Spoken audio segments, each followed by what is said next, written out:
A game like that back here,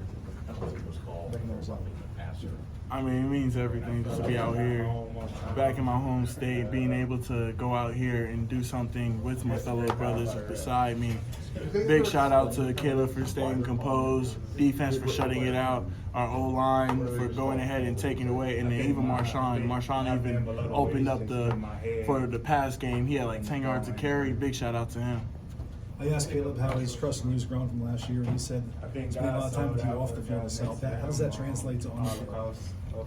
I mean, just the time we spent off the field, I feel like last year, it was a little rocky, just coming in transfer portal. We were just such in a hurry. We didn't get a lot of time to spend with each other. This year, we get time just off the field and go ahead. We watch football on Sundays, order some wings and stuff.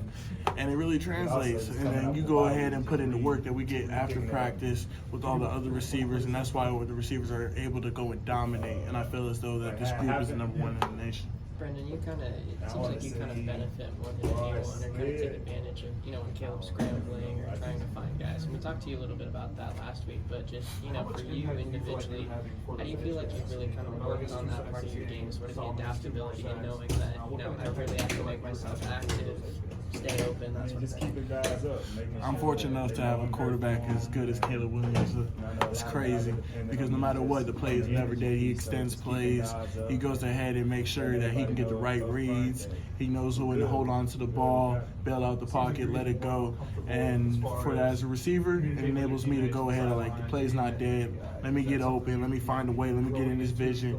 And I'm happy that he found me tonight. Brenden, obviously, you're coming back home.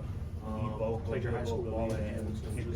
Sort of take me back to your high school days and just how important Hamilton was to your development to where you are now. Man, my Hamilton Huskies. I wanted to go to a game yesterday. Couldn't go. I had to focus on this one ahead of us. But shoot, shout out to my Hamilton Huskies. Shout out to Coach Zadevsky, Coach Tuck.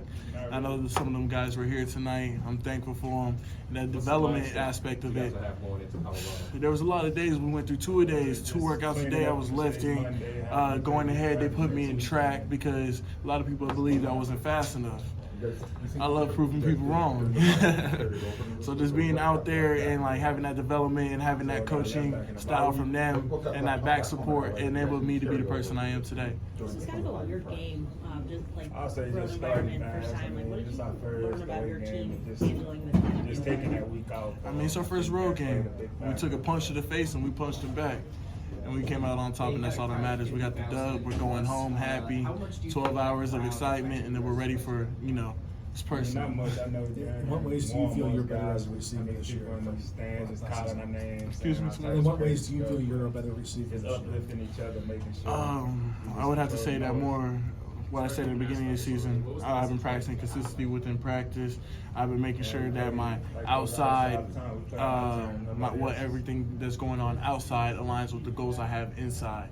Because if you have a lot of stuff going around, doing too much outside of the game of football, then it's going to show up in the game of football inside the game.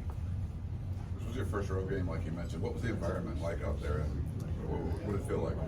Man, it was amazing. I mean, what was it, your homecoming? The parents' weekend or something like that? Man, so just to come home to that and see, it was 50, 60,000. Man, it was amazing just to see the atmosphere in Arizona. I'm blessed and fortunate to play in front of that huge crowd, especially my family, my friends. I'm fortunate. Thank you. Did it cause any issues? It seemed like there were some pre-snap issues where you guys were not getting the play in, or it just wasn't able to get off cleanly. We practiced with loud noises all week. So anything that we had was just mental errors. That's on our part. We're going to go ahead and fix it and be ready for it next week. The last time you guys played against Stanford, the offense was flawless early on. When it's a little disjointed here tonight, what's the conversation, kind of the messaging on the sideline? Adversity struck us. It struck us hard, and we went ahead and took care of it, and that's all that matters. We bounced back. We got things that we need to get right, and you guys saw the scoreboard at the end of the game, 42. That's all that matters.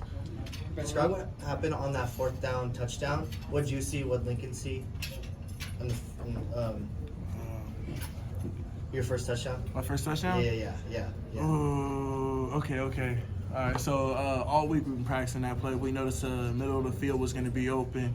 We just got to put the burners on that corner. Went ahead and 5-step post him. Went ahead and attacked at him, in fact, and it burned him to the middle of the field. Caleb put it up there, and I just had to go attack the ball and finish the play. Brenden, The second one, you were wide open there, and he kind of made you work for it on the sideline. What were you thinking with the ball in the air? Oh man, all I was thinking is don't run too fast. We're gonna step out of bounds. I had to slow down really and focus, trying to get both my feet in. But as y'all can see, Caleb his vision is amazing. He's gonna find you. Brenden, how come you've become such Caleb's favorite scramble target? When you go scramble, it seems like you're the guy most often that he finds. I don't think I'm just his favorite. I think that all of us are working to get open, and I was just fortunate enough to be open on most of those plays. I think anybody can go ahead and take over at any given moment.